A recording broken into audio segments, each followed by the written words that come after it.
Bien-aimés dans le Seigneur, que ce midi, nous soyons connectés sur cette chaîne de prière, que Dieu vous bénisse de partout où vous nous suivez et que la grâce de notre Dieu soit avec vous. Bien-aimés dans le Seigneur, ce midi, j'aimerais t'amener dans le texte de Hébreux chapitre 12, verset 14. La Bible nous dit ceci, Hébreux chapitre 12, verset 14. « Recherchez la paix avec tous et la sanctification sans laquelle personne ne verra le Seigneur. » Bien-aimés dans le Seigneur, dans ces versets, Dieu est en train de conseiller l'homme pour lui dire que dans sa vie, s'il y a une chose qu'il doit chercher chaque jour, c'est d'abord la paix. Ce matin, j'étais en train de réfléchir par rapport à cette recommandation que Dieu était en train de donner à l'homme par rapport à ses préoccupations. Dieu dit à l'homme, recherchez d'abord la paix. Recherchez la paix et la sanctification dans ta vie. Mais pourquoi, bien-aimé dans le Seigneur, j'étais en train de me poser cette question. Pourquoi Dieu nous recommande de rechercher la paix? Bien-aimé, vous savez, tout ce qu'on a écrit dans la Bible, tout ce que Dieu nous demande de faire, c'est d'abord pour notre bien. Dieu ne peut pas demander à ses enfants de faire quelque chose qui va leur être fatal demain. Mais Dieu dit à ses propres enfants, par amour qu'il a pour eux, c'est de rechercher d'abord la paix avec tous. Que partout où nous sommes, là où nous sommes, c'est de rechercher la paix. Alors, toujours dans ma réflexion, j'étais en train de me poser des questions. Quelles sont les conséquences dans la vie d'un être humain lorsqu'il ne recherche pas la paix, lorsqu'il ne vit pas dans la paix? Qu'est-ce qui peut arriver dans la vie d'un enfant de Dieu? Bien-aimé dans le Seigneur, lorsque tout être sur cette terre des hommes vit dans un environnement de manque de paix, que ce soit par rapport à ce qu'il vit, par rapport à l'environnement où il vit, par rapport à son comportement, par rapport à ses réactions, bien aimé, lorsqu'on a un comportement qui ne crée pas la paix extérieure et intérieure à votre vie, bien aimé, vous avez de sérieux problèmes. Lorsque votre conduite, lorsque vos réactions, lorsque vos décisions ne vont pas dans la direction de la paix, la première personne qui sera perdante, ça ne sera pas les autres, ça sera d'abord vous-même. Lorsque dans votre famille, vous ne recherchez pas la paix, cherchez que les premières personnes qui seront de perdantes, ça sera vous-même d'abord dans votre famille. Lorsque dans votre couple en tant que mari et femme, vous ne travaillez pas dans la direction de rechercher la paix, sachez que le perdant, ça sera toi et ton mari, vous deux. Vous serez perdants. Bien aimé, aucune personne ne peut gagner sur cette terre des hommes à ne pas chercher la paix.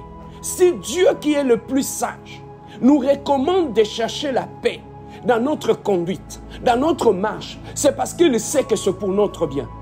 Parce qu'il y a beaucoup d'avantages qui sont attachés dans la vie de l'homme. Lorsque l'homme s'élève, il recherche la paix dans sa façon de fonctionner, dans sa façon de vivre.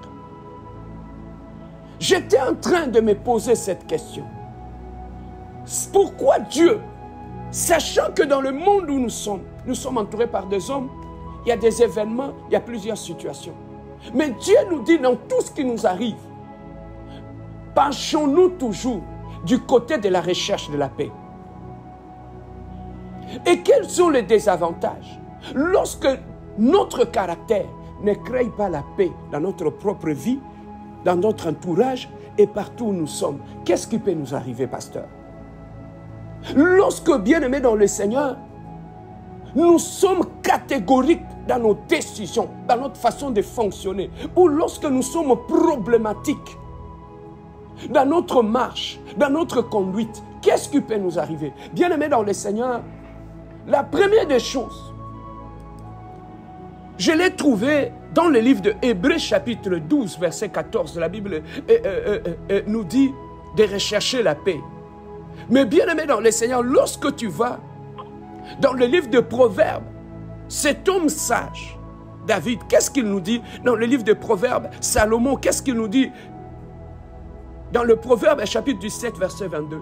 Il nous dit, un cœur joyeux est un bon remède. Donc, bien-aimé dans le Seigneur, parmi la richesse que l'homme peut avoir sur cette terre des hommes, c'est la joie du cœur, la paix du cœur. Bien-aimé, la paix du cœur, on ne peut jamais l'acheter avec l'argent. J'ai vu des hommes qui n'étaient pas millionnaires, mais qui ont vécu longtemps, tout simplement parce que dans leur vie, ils ont pris l'option de chercher la paix et d'avoir la paix du cœur. Mais ici, bien-aimé dans le Seigneur, le sage Salomon nous dit, un cœur joyeux est un bon remède. Bien-aimé, as-tu un cœur joyeux? Est-ce que la façon que tu vis là, la façon que tu prends des décisions, la façon que quand tu te mets dans une situation, tu n'arrêtes jamais. Lorsque tu entres dans un conflit, tu n'arrêtes jamais. Il y a des conflits que tu traînes. Il y a de cela 5 ans, 6 ans, 7 ans dans ta vie. As-tu un cœur joyeux? La Bible nous dit un cœur joyeux, c'est un bon remède. Dans le livre de Proverbes, chapitre 17, verset 22. Mais qu'est-ce qu'il nous dit le contraire? Il nous dit, mais un esprit abattu dessèche les eaux. Donc nous comprenons que tu peux avoir une bonne santé. Tu peux être bien sur le plan de la santé, tout simplement parce que tu as un cœur joyeux. C'est que la joie du cœur peut produire une bonne santé. La joie du cœur, bien-aimé dans le Seigneur, tu peux trouver qu'une personne, à cause de la joie du cœur, il a un visage rayonnant. Il ne fait même pas son âge. La joie du cœur, tu peux trouver que la personne qui a la joie du cœur, tu regardes sa peau. Bien-aimé, tu te demandes, mais quel est le produit qu'il utilise? Il est toujours jeune. Ça rajeunit la joie du cœur. Bien-aimé, la joie du cœur, tu n'as pas besoin d'être millionnaire. Mais quand tu as la joie du cœur, bien-aimé, tu vis le parfait bonheur. Mais la joie du cœur, pour l'avoir, il y a une chose que tu dois faire. Il y a un prix que tu dois payer. C'est le prix de rechercher la paix dans ta vie, dans tout ce que tu fais, dans ta façon de fonctionner, dans ta façon de réfléchir, dans ta façon de prise de décision. Lorsque tu veux vivre la joie du cœur, ça dépend de la façon que tu fonctionnes. Mais en ricochet, qu'est-ce qu'il nous dit? Mais un esprit abattu dessèche les eaux. Mais bien aimé dans le Seigneur, qu'est-ce qui peut amener l'abattement de l'esprit? C'est lorsqu'on est tout le temps dans des problèmes, dans des conflits, dans des règlements de problèmes. Tu as toujours des problèmes dans ta vie, dans ton travail, dans ton mariage, avec ta belle famille, partout, dans toute ta vie. C'est toute une vie de problèmes. Mais lorsque tu as choisi cette façon de vivre, mon frère, ma soeur, bien-aimé dans le Seigneur, tu n'auras jamais un cœur joyeux. Et on nous dit qu'un esprit abattu dessèche les eaux. Donc ça veut dire qu'un esprit qui est abattu te crée des problèmes de santé. Te crée, bien-aimé, beaucoup de gens aujourd'hui qui souffrent. Le problème qu'ils ont, ce n'est pas la sorcellerie, ce n'est pas l'envoûtement. C'est leur propre caractère qui leur impose les maladies qu'ils ont. Mais pasteur, quelles sont les maladies qui peuvent nous atteindre? Ou la conséquence de ne pas choisir la paix, de ne pas choisir de vivre dans la paix dans notre entourage? Bien aimé, parmi les maladies que ça peut nous amener, il y a d'abord des maladies qui sont liées à la santé mentale. Nous avons, bien aimé dans le Seigneur, le problème de stress. Bien aimé, regardez la plupart des gens qui ne recherchent pas dans la paix, qui ne vivent pas dans la paix. Ce sont des gens bien-aimés dans le Seigneur, qui vivent dans des stress Ils sont toujours stressés. Pourquoi? Parce qu'ils ont des problèmes à régler, ils ont des conflits ici, ils peuvent aller au travail. Au lieu d'aller travailler avec la tranquillité de l'esprit, même au travail, il est toujours au téléphone. Il appelle des gens ici, il appelle des gens là-bas. Tu regardes la vie de l'homme, tu vois, mais qu'est-ce qui se passe dans la vie de cet homme? Pourquoi il est constamment agité? Tout simplement parce que dans sa propre vie, il a choisi de désobéir à Dieu, de ne pas rechercher la paix. Bien-aimé, beaucoup de gens vivent dans des stress terribles, dans leur famille, dans leur mariage, parce que c'est le mode de vie qu'ils ont choisi. Ce sont des décisions qu'ils ont choisies de vivre dans leur vie, et c'est ça qui leur cause tant de stress dans leur vie. Mais la Bible nous dit, un cœur joyeux est un bon remède. Mais au-delà des stress, pasteur, tout celui qui ne recherche pas la paix, au-delà des stress, c'est quelqu'un qui vit, bien aimé, dans une situation d'anxiété. Il est constamment dans l'anxiété. Et une personne qui ne veut pas rechercher la paix, que Dieu nous recommande, qu'est-ce qui lui arrive? Il a un problème de trouble de personnalité, un problème lié à la santé mentale. Il a des problèmes de déficit de l'attention, bien-aimé. Il a de perte de mémoire. Pourquoi? Parce que son cerveau réfléchit constamment. Il est toujours en train de réfléchir. Qu'est-ce qu'ils sont en train de dire sur moi? Pourquoi ils disent ceci? Qu'est-ce que je peux faire pour régler cela? Qu'est-ce que je peux faire pour ceci? Bien-aimé, tu n'as plus de paix. Pourquoi? Parce que tu as des problèmes, des troubles mentaux qui sont liés à la mode de vie que tu as choisi d'être problématique, d'être conflictuel, d'avoir des problèmes partout, où tu mets tes pieds. Dieu nous recommande de rechercher la paix. Pourquoi? Parce qu'il sait que la paix crée un cœur joyeux. Un cœur joyeux est un bon remède pour la santé et pour notre vie survie sur cette terre des hommes. Bien-aimé, pour ne pas vouloir rechercher la paix telle que Dieu nous le recommande, tu sais que beaucoup sont morts jeunes. Tu sais que beaucoup ont des problèmes de santé, tout simplement parce qu'ils ont choisi de désobéir à Dieu. Donc son comportement lui crée des problèmes partout. Bien-aimés dans le Seigneur, qu'est-ce qui peut nous arriver lorsque nous refusons de rechercher la paix dans notre vie? Ça nous crée des problèmes de saut d'humeur. Tu n'as plus de bonnes humeurs. Bien-aimé, je vois ça même à l'église. Quelqu'un qui vient dans la joie, il vient prier. Mais tellement qu'il choisit dans sa vie d'être problématique, il ne laisse pas de problème. Lui, quand il s'acharne sur un problème, non, il faut qu'il tombe dans la haine, des insultes, dans des moments comme ça. Il vient à l'église prier. Au lieu de venir de joie de cœur, mais lorsqu'il vient à l'église prier, tu vas trouver que la personne est frustrée. La personne a des insultes dans sa bouche, même quand il entre dans l'église, même quand il est dans l'église, il est frustré. Pourquoi? Parce qu'il a des gens avec qui il ne parle pas dans l'église, il a des gens ici. Mais pourquoi on peut se donner tant de punitions comme ça dans la vie? Tout simplement parce qu'on n'est pas sage, on n'est pas mature et on a choisi une vie de problème. Mon frère, ma soeur, on va aller t'enterrer. Continue avec cette mode de vie, nous allons t'enterrer. Dans les temps, bien-aimés dans le Seigneur, la pression artérielle, l'hypertension, c'était une maladie de vieille personne. On n'entendait jamais ça chez les jeunes. Mais aujourd'hui, regardez, à cause de la mode de vie que nous choisissons, lorsque tu ne veux plus vivre dans la paix, bien-aimé, tu vas continuer à avaler des comprimés de pression artérielle jusqu'à ce que ton cœur va lâcher. Pourquoi? Parce que dans ta vie, tu n'as pas choisi une mode de vie de paix, tu n'as pas choisi de marcher dans la paix, tu n'as pas choisi de créer des problèmes partout. Lorsque tu ne veux pas vivre dans la paix comme Dieu nous le recommande, tu sombres dans la dépression. Parce que la dépression fera en sorte que les gens vont te quitter. Les gens vont t'abandonner. Tu vas te séparer des gens et tu seras obligé de t'enfermer sur toi-même. Tu vas rester seul dans ton coin. Et c'est là que tu vas sombrer dans la tristesse. La tristesse qui va t'amener dans la dépression. Jusqu'à ce que petit à petit, la Bible nous dit, un esprit abattu dessèche les eaux. Jusqu'à ce que l'abattement de ton esprit va sécher tes eaux et va commencer à te créer des problèmes. Et bien aimé dans le Seigneur, le manque de recherche de paix peut t'amener dans des problèmes de troubles psychotiques. Tu as des troubles sur le plan mental. Tu as des troubles sur le plan de la santé. Bien-aimé, il y a plusieurs maladies qui nous arrivent tout simplement parce qu'on a choisi cette vie de problèmes, cette vie de règlement des comptes aux gens.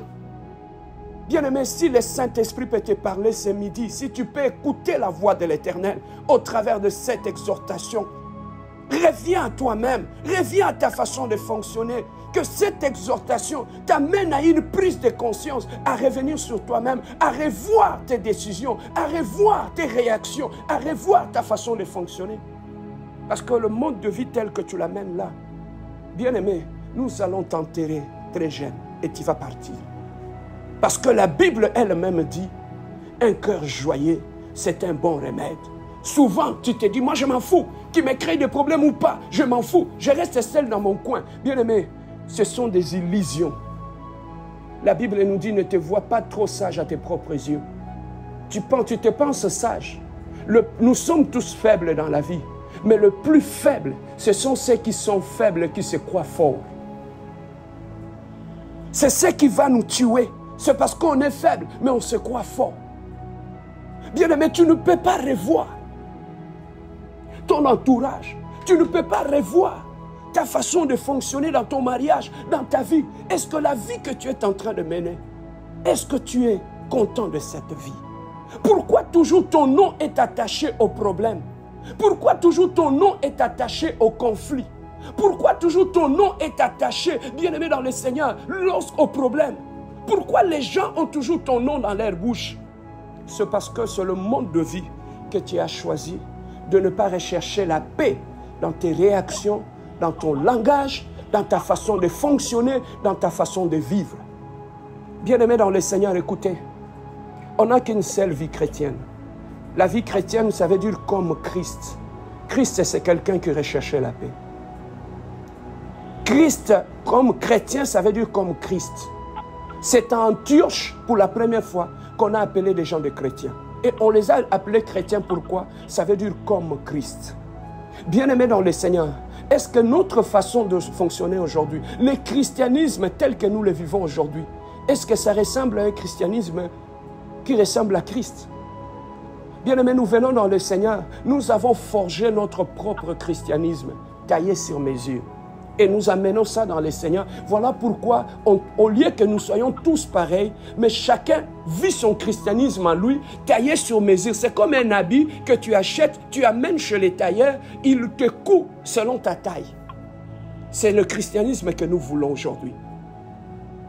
Un christianisme que nous-mêmes nous avons taillé sur mesure, un christianisme sans amour, sans le pardon, un christianisme de problème, un christianisme de méchanceté, un christianisme de haine. Ce christianisme-là tel que tu le vis, ça n'existe pas dans la Bible, ton christianisme-là. Le seul christianisme qu'il y a dans la Bible, c'est le christianisme de rechercher la paix avec tous, c'est le christianisme de pardonner 77 fois 17, c'est le christianisme de l'humilité, c'est le christianisme du pardon, c'est le christianisme de l'amour et de la compassion. Le christianisme là tel que tu le vis, nous on ne le connaît pas, ça n'existe pas dans la Bible. Voilà pourquoi quand tu pries, Dieu ne reconnaît rien.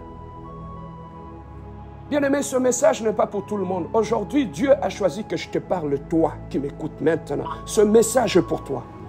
Parce qu'il y a des choses que tu dois revoir dans ta vie. Voilà pourquoi, dans sa parole, ce midi, il te dit, rechercher la paix. Parce que si tu ne veux pas rechercher la paix, bien-aimé dans le Seigneur, tu vas développer des maladies. Et lorsqu'on ne recherche pas la paix, ça nous amène dans des soucis.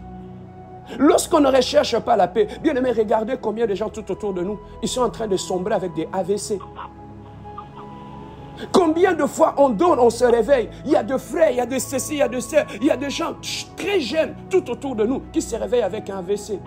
Bien-aimé, ce que tu ne sais pas, demeurer dans un conflit, sans rechercher la paix, c'est l'orgueil qui te pousse à ça. Mais sachez que, bien-aimé, lorsque la maladie va te ronger, tu ne vas pas te rendre compte. Je vis des gens qui sont allés très bien au lit, mais qui se sont réveillés, ils étaient plus capables de bouger la main, de bouger le pied. Bien-aimé, ne te vois pas trop sage à tes propres yeux. Si tu entends la voix de l'Éternel, sur cette parole que je te prêche aujourd'hui, revois ta façon de fonctionner.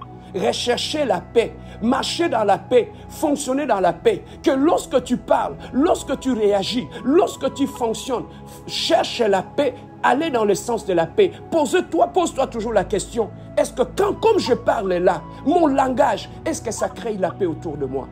Est-ce que mes décisions, est-ce que ça crée la paix autour de moi? Mes réactions, est-ce que ça crée la paix tout autour de moi? Bien-aimé, si tu ne veux pas marcher dans le sens de la paix, toi-même tu es en train de t'empoisonner parce que personne ne peut vivre avec la vie que tu mènes là et avoir un cœur joyeux. Tu as un semblant de joie, mais tu n'es pas dans la joie. Voilà pourquoi tu es agité, tu n'es pas dans la paix, tu es constamment agité. Quand tu prends ton téléphone, tu es toujours dans des problèmes, à régler des problèmes, à défendre des problèmes, à raconter des problèmes.